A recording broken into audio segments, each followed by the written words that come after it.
Joining us now, he is the head coach of the Clemson Tigers, fresh off a berth to the Super Regionals last season. High expectations for the Tigers. They're going to actually have a great interest scrimmage coming up here before the start of the season on February 4th to open to the public in Clemson. We're great fans there. And I speak, of course, John Rittman back with us here and In the Circle. Coach, good to talk to you again. We were just talking off the air. It just seemed like yesterday we were talking about this program you were starting to build from scratch. And here we are a few years later and just so much excitement and anticipation over your program. It's got to be exciting to see that. Yeah, definitely it's been quite a ride so far since our inaugural season of 2020, and a lot has taken place, and just watching our program kind of mature and grow and have a lot of success has been really just an opportunity of a lifetime, and certainly feel blessed to be the head coach at Clemson and be a part of something so special. And we have such a wonderful staff, support staff, great players to work with, great support from our administration and university. And like you mentioned, we have such a great fan base that it's really made the last 4 years go by really quick. And looking forward to another great season this year. I remember we spoke in Orlando the first weekend of the program when you played at the UCF tournament in 2020. And if I would have told you then what you have accomplished as a program since, including a trip to the Super Regionals last year, an ACC regular season title before that, among other things you've accomplished, would you have said I was crazy? Would you say, yeah, we're on schedule what I thought, or you'd be surprised? How do you feel where the program is now? Back compared to where you were that weekend? I probably would have said you were crazy. I couldn't have imagined that we would have made our regional appearance in our first full season, and then to follow that up with a super regional appearance last year. Nobody could predict that. I remember that first weekend at Central Florida's tournament, and we won our first game ever against St. John's and had to come back to win that game. And then we got a rude awakening. We faced a really good Duke team, and they stuck it to us. And then the next day we lost a tough one. We made a bunch of errors and lost to Indiana. And then of course we played UCF on their home field, and they had a really good team, and they stuck it to us. So yeah, that was kind of a tough start, but we did win that first one, and actually got on a little bit of a roll before COVID hit, and had some success, which ended up paying dividends for us the following year, because all of those players got that extra year of eligibility, and that kind of gave us that trampoline effect into the 2021 season, and really helped us with the success we had that year.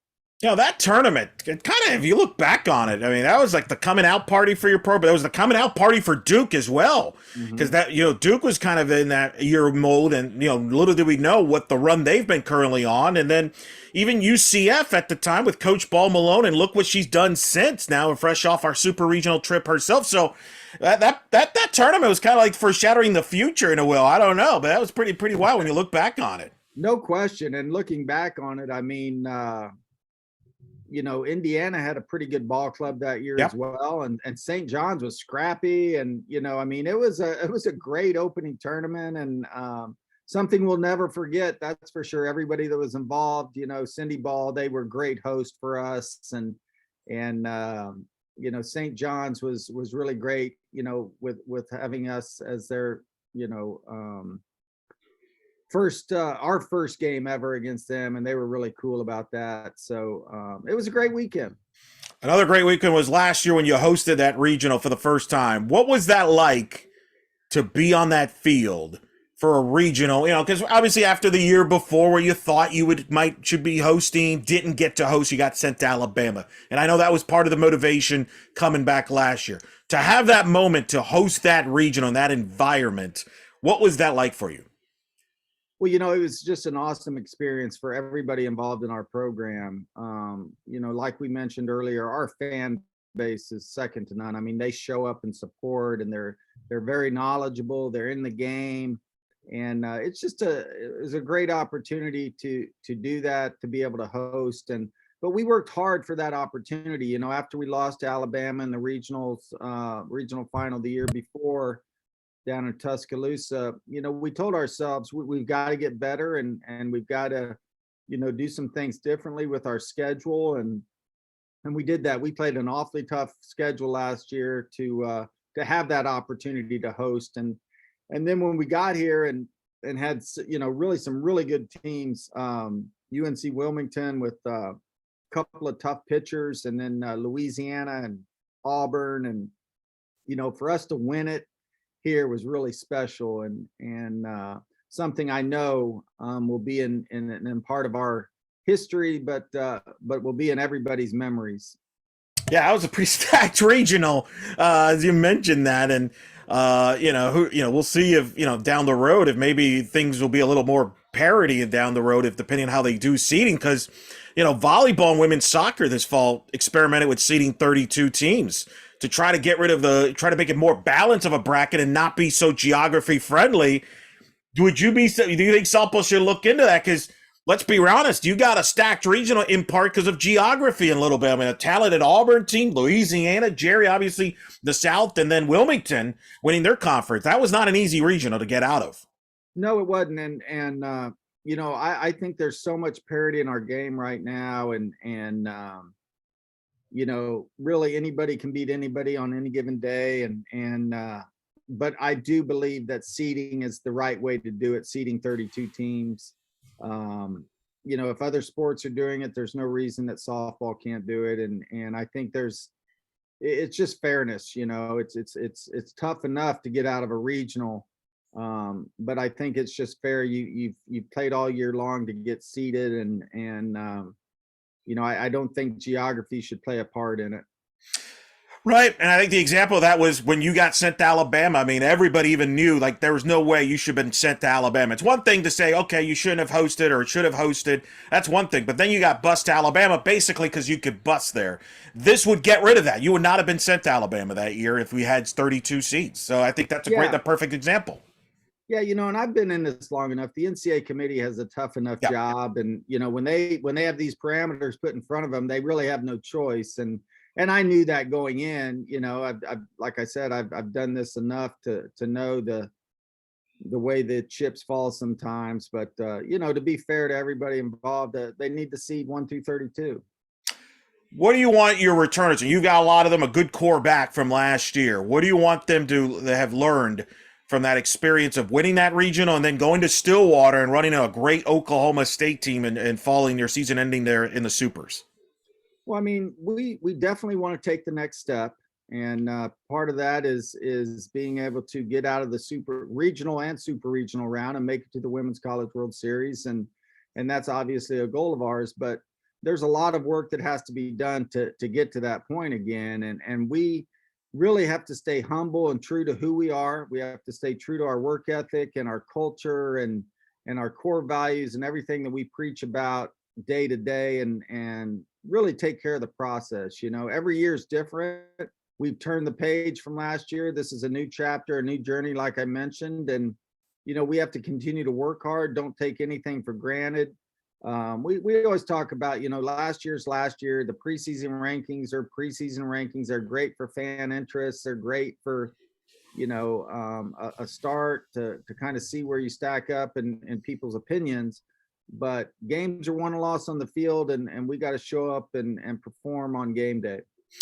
Pitching wise, we know about Valerie Cagle, what she could do. Obviously, one of the best players in the country, a great two-way player, All-American, 16-game winner last year on your staff. But I think the thing that took your program, your team to the next level is that 1-2 punch with her and Millie Thompson, who was fantastic. 15 wins with a 1.5 ERA. They both return. What do you see from both of them in the circle leading your pitching staff there? That was a big strong point last year. I think your ERA as a staff was 1.5. Yeah, no, our pitching staff has been phenomenal, and it truly is a staff. Our coach Jameson does a great job with our pitchers, and they've all worked extremely hard in the off season. You know, the biggest thing is keeping them healthy. They've both dealt with a few chronic injuries, but we're healthy and really looking forward to this year. But like I mentioned, Valerie is just such a phenomenal, two-way player, and she can be very dominating at times, and but it's nice to have other pitchers that step up and can start games and finish games, and Millie is certainly one of those. She came into her own last year. Great movement, great competitor in the circle, complements Valerie very well. So you see Cagle one day and Millie the next. It's two different types of pitchers. And then of course we have Reagan Spencer, who has picked up some very valuable innings for us in the last couple of years, and come in some tight situations and really executed. And then Brooke McCubbin's another young pitcher that we have, and Brooke, being a true freshman last year, got thrown in the fire a little bit and gained a lot of experience. So we're looking for some big things from her as well. Of course, Cagle also helps your offense. 308 with 13 homers, 44 RBIs. And yet, I kind of feel like at times we took her for granted last year nationally. Just because, oh yeah, ho hum, she's just doing her thing. Oh, by the way, she was first team All-American, and we're not even talking about all the accomplishments she's doing internationally, international ball. I mean, I think people don't really realize what she does and the value that she brings to your team and all the things she brings. Yeah, I think once you play us, you understand what Valerie Cagle brings to Clemson softball. She's a 5-tool player, and what I'm most proud about Valerie is she's really matured with her mental game, with her emotional part of her game, and that's a great thing to see. When you're a young player and there's a lot of pressure put on you with a young program, that can take its toll. But I think Valerie's done a great job there, and she's just such a great leader and ambassador for our program. She really cares about everybody in our team, and when your best player is working hard and doing those things, it makes the coach's job a little bit easier. Other marquee player last year, Mackenzie Clark, 328, 12 homers, 34 RBIs. What took her to the next level for Mackenzie Clark? It was such a big part of that offense as well. Well, Mackenzie's just such a competitor, and last year, she just having had that year to kind of learn and get her feet wet, so to speak. She's just experience and her competitive nature, and she actually got off to a really slow start last year. So for her to put up those numbers, she really had to catch up at the middle of the end of the season, and she did that. And she's another one of those kids. She's just such a dynamic offensive player. She can lay down a drag bunt. She can clutch up with a base hit up the middle with 2 strikes, and she's got power like you mentioned there with her 12 home runs. So she's a dynamic threat at the plate, and also a very gifted outfielder. She covers a lot of range, has a fantastic arm, and another player who's just getting better with time. How do you feel about the rest of your lineup offensively and defensively? Because I know that's something you focus on a lot. It doesn't get talked about by the media as much, but defensively, I know that's a big thing that you even told me way back when you were starting the program, that we want to be sound defensively. If we're sound defensively, we'll have a chance to win and give ourselves a chance. Yeah, I think we've improved really defensively. We lost a couple of very key players last year, Cami Pereira and Marissa Gombarda, 2 excellent leaders in our program. But we've kind of filled the holes. We have 3 graduate transfers, Reedy Davenport from Florida Gulf Coast to help us shore up the infield. Allie Mecklish and Caroline Jacobson, both grad transfers as well. Allie from Wisconsin and Caroline from Duke. Pretty dynamic players in their own right, great defensive players, going to help us offensively as well. We want to be strong up the middle for sure, and it starts with 2 terrific catchers, JoJo Hyatt and Abby Vieira. Both are very capable, and Abby really broke out last year as a freshman and had a tremendous second half of the season for us. JoJo's just Mrs. Reliable back there. She just does a lot of great things. And, and then, with Aaliyah Logaleo coming back, very gifted athlete who her first year played outfield, and then in 2021 played a little bit of third base, and then last year moved to shortstop. she's somebody who's just getting better with time as well. And then Maddie Moore was a freshman last year who we're looking for big things. I think, Maddie kind of got thrown in the fire last year a little bit, and she came on in the end and struggled against some very good pitching that we faced. But I think that experience will bode well for her this year. First base is a position that's still wide open for us. We used Cagle there last year a little bit when she wasn't pitching. But I do think our defense is going to be better this year. Now we got to go out and prove that. But, from what I see in practices and our fall scrimmages, I think our defense is going to be fine. Well, you mentioned the tough pitching. A lot of that comes in the ACC, which has become a power conference. With you hosting last year, Duke hosting, Virginia Tech hosted, Florida State hosted, all national seats. Georgia Tech got into the field. It was a strong year for the league, and the thing that's impressed me about the league is it's embracing the softball. We've talked about the facilities. You've set the standard there. People keep talking about your stadium, but I just saw news as we talked at SiriusXM. There's going to be an ACC Media Day for softball. Just talk about the development of the strength of the ACC here as a power conference here, where you had all these teams hosting. Notre Dame, I even mentioned they were in the mix to host as well last year. Yeah, and Louisville just missed the tournament. Arguably, they should have been in the tournament last year. But yeah, since I got here, when I first got hired, before we even had a program, we didn't play that first year, so I was able to really scout and look at a lot of games in our conference. And Duke was in early part of their program, and they were coming on, and Pete had just got the head coaching job at Virginia Tech, and Holly had transferred from, Pitt to Louisville, and, Notre Dame's Notre Dame, and Eileen was young and building at Georgia Tech, and, North Carolina State had some new coaches in there that were, very offensive minded and doing some nice things. So our conference from top to bottom, very tough. Even the teams that finished in the bottom half of the conference, I believe Pitt beat Florida State last year, right. So, it's really become a lot more competitive. I think it shows in our national rankings and in our teams that hosted regionals last year and super regionals. We still got to get over the hump and get more teams to the World Series, and I think that will come. But I really like all the coaches in our league. I think they're all doing great things with their program. I think a lot of schools are really continuing to build their fan bases. And, I think the ACC network has definitely helped that, get that exposure. So a lot of great things happening in our conference. This year is going to be no difference. I mean, it's going to be a lot of tough competition, and looking forward to it.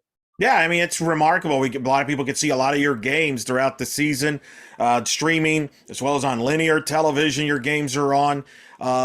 I mean, the sky's the ceiling, right? The ceiling's high for the ACC there from a softball league. Do you see some similarities starting to develop in the ACC that you saw when you were in the Pac-12? Obviously, everybody knows how the powerhouse conference. Do you see some similarities now developing in the ACC and that from that standpoint? Oh, definitely. I think there's so many great ball players coming out of high school and travel ball in this age. There's plenty of talent. Obviously you got to get the pitching, and you got to have good coaches that can develop that talent. But I see definitely the ACC growing in the sport of fast pitch softball, at a pretty rapid pace. Like I said, this is our 4th season. And, we've come a long way in 4 years, but so have a lot of other programs in our league. And, it's hard to compare because, the Pac-12 is a great conference, and they're continually putting teams in the World Series, and more than one team, and that's where we've got to get over that hump and get more teams in the World Series. And I think we're really close. I think, like I said, the competition in our conference is great. We have 13 teams that play softball in the ACC, and all of them are doing pretty well right now. And we just got to get over that hump and continue to grow as a conference and get better. Well, in your schedule, you're going to start the season out in Miami, but I'm looking at week 2 here, Coach. You're hosting Northwestern, who got to the World Series, And you got Ohio State in that field, part of the ACC Big Ten Challenge. I mean, that's challenging. You also are hosting, you got Georgia on the schedule. You're going to Tampa to play South Florida up down there in the tournament, and Tennessee's in that field as well. So you mentioned earlier about you beefed up your schedule last year to help you host. You've definitely picked up on that and have continued to do that this year. Yeah, it's always you try to prepare yourself for conference play, and every year is going to be a little different. And sometimes the tournaments are kind of out of your control on who's going to be in the tournaments, especially on the road, and who your opponents are going to be. But I like the way our schedule stacks up. Like you said, there's some really tough teams: Tennessee, Northwestern, Ohio State in the first 2 weekends. Not to mention, then going to South Florida and playing Coach Erickson's team, and they're always a terrific team. We play some non-conference games. We've got Georgia, South Carolina twice. I think they're going to be a much improved team this year. Georgia's going to be really good. So we've challenged ourselves. And then, of course, when we get to conference, hopefully that helps us, at least have some experience and against some really good pitching for our conference slate.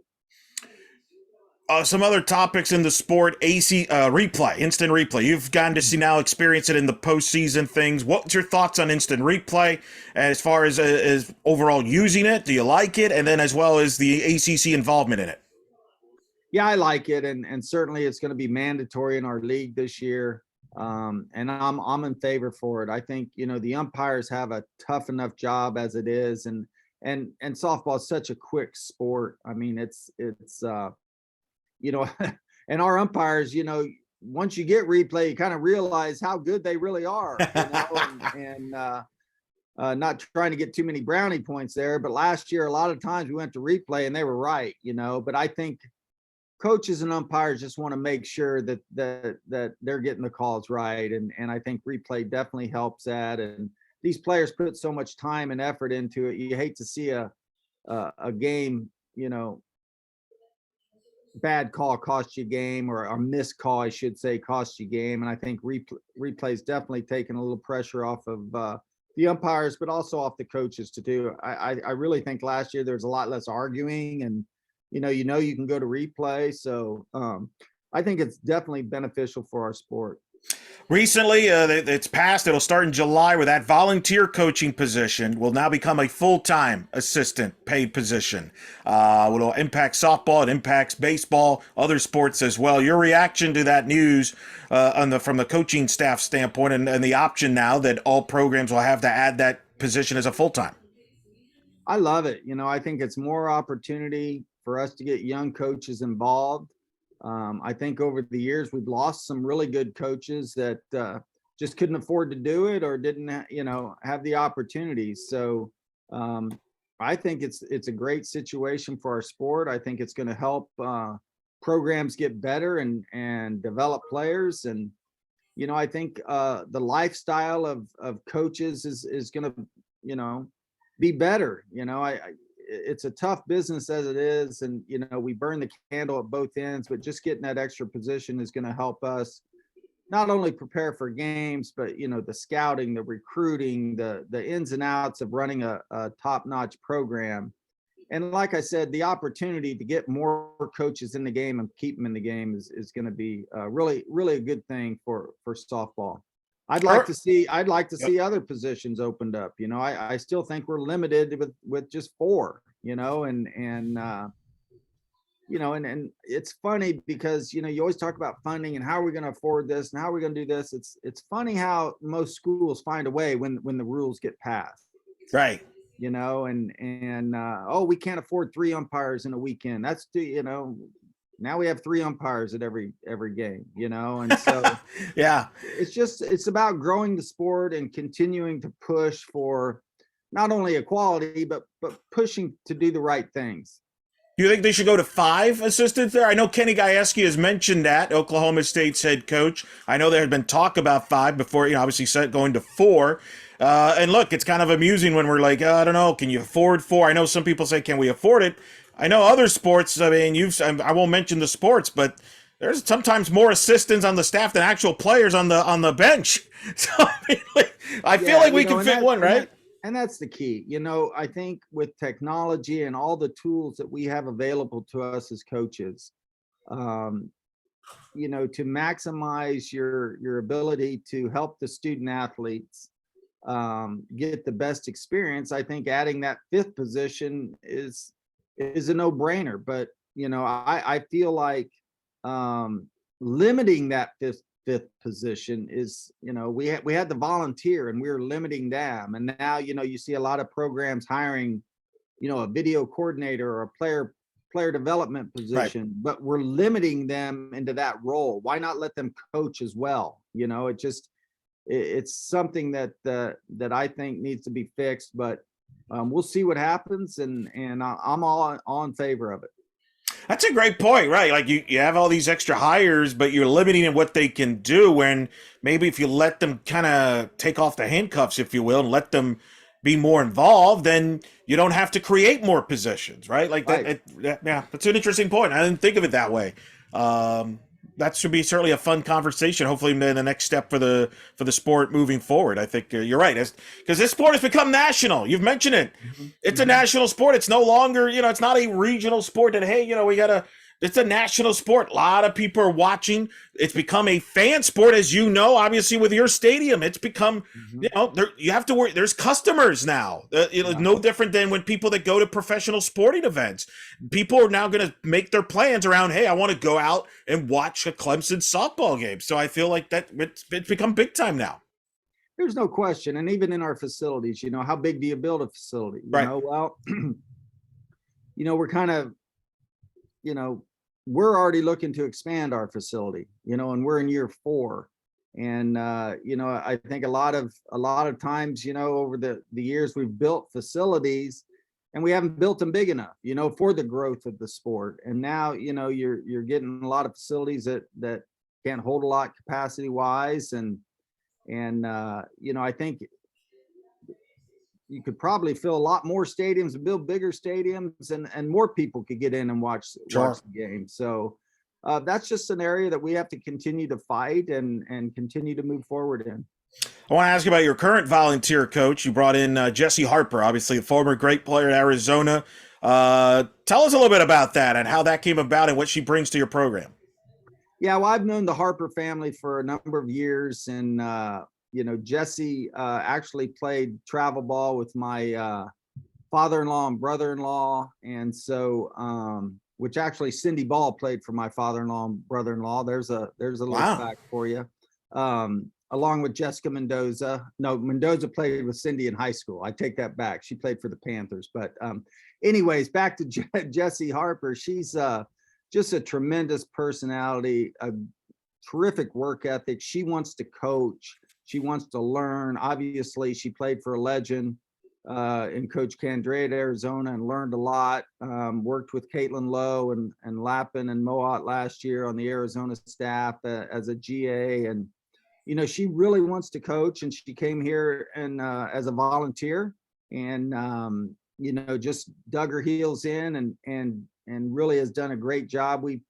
She's an infielder and a big hitter, and we got her working in the outfield a little bit to broaden her horizons. But she gives a lot of input and a lot of advice, and for being such a young coach, she's really got a great head on her shoulders.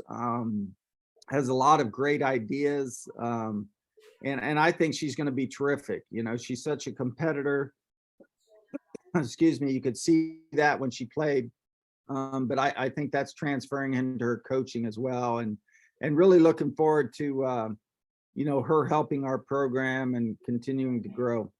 I love the softball, the small family, if you will. Like everybody is connected in some ways. Like I've covered all these different sports, but I don't know what it is, Coach. You've been around it a long time. What is it about softball where it's just there's this connection that just kind of lasts? I mean, you mentioned obviously the connection right there with the Harpers and then Coach Balbalone and Mendoza. I mean, Lonnie Alameda on your staff was on your staff at one point as an assistant, and she's the head coach, and now you're in the same league. I mean, what is that like? What is it about softball that just has that connection that people just that bond that goes years and years that still connects? Yeah, I think it's such a tight network. I think somebody knows somebody who knows somebody, and we're all tied together some way or another in our sport. And I think that's just, with the number of kids that are playing, and some of us older coaches who have been around a little bit longer. We just have big networks, and when you recruit, you have to have a good network. And I think as coaches, we do a pretty good job of that. And you just get to know other families in the recruiting process, kids that may not play for you, but you still recruited them, or family ties. It's just an interesting dynamic. But I wouldn't have it any other way. I love fast pitch softball. I love the community. I was at the convention this year and got to play golf with Rich Willigman and Hutch and Coach Candrea. Hutch and Candrea are now retired, so they had a little different perspective on the golf game and softball. So just a really big network out there, and glad to be a part of it. I know. How strange is that going to be not to see Hutch in the dugout for Michigan this year? Is that sunk in at all for you? It's going to be different, that's for sure. She's a legend in our game, and I go back a long ways with Hutch, and I've always respected what she's done with that program, and how she's represented our sport. And we're going to miss her. I'm sure she's enjoying retirement, but yeah, it's going to be a little different not seeing her in the third base box. Couple last things. I want to ask you about the February 4th, the orange and purple scrimmage. I know you've done this before, but how did that concept come up of doing an open scrimmage right before the season starts for the fans to see your team? Tell me about that concept, how it came about. Yeah, it started out in our inaugural season of 2020. We had put season tickets on sale in October of that year, October of 19, for the 2020 season, and they sold out in like a week and a half. So we wanted to kind of have this fan fest day and bring the fans out and watch them, watch our team take BP and let them look at the stadium and sit in the seats and sign autographs and do all that. And then of course COVID hit, and the next year we were very limited on what we could do in 2021 because of COVID and social distancing and all that. So last year, we just, with our marketing and promotions team, came up with an idea that, hey, let's go ahead and have a full-on scrimmage. We can introduce the team, get the fans a little bit excited before we open up. And it's a great opportunity for us last year to do that. And hopefully it'll be a tradition moving forward. Yeah, it should be a lot of fun. Last thing, when you get on the field this year, you start this season, what's the couple of keys for this team to have the success and accomplish your goals? We got to do blank. If we do this, we'll be successful. Well, it's the old adage, you got to pitch well, you got to play defense, you got to get timely hitting. There's no secret there. But I think for us, it's staying humble. We've had such success in the last 2 years, a regional appearance, a super regional appearance, but we got to remember how we got there, and we can't rely on our past success for this season. We've got to go out, like I said, and prove a point. And one of our main objectives is to take that next step. Well, how are you going to take that next step? And really that's about taking care of the process, and we're in the midst of that right now. We've been practicing about a week and a half, and we've got to stay true to who we are. We've got to stay humble, continue to work hard. We have some talent, so we have to stay injury free. But like I said, we got to respect the game, respect every opponent we play, and take care of the process. And I think if we do that, good things will happen. Well, Coach, we're looking forward to seeing your team play on the field. I know a lot of Tiger fans are definitely looking forward to seeing your team because we hear about them. They reach out to us a lot, and they're excited for this season, Coach. Thanks for always coming on to the show. I know it's a busy time as it gets closer to the season, but you take the time to talk to us as always. We always appreciate that and always appreciate talking to you, and glad you were able to join us. Yes, Eric, and I appreciate you having me on. You do a lot for our sport. We truly appreciate guys like you that are invested. Like I said, you do a great job. Appreciate it. Anytime I can help out, let me know.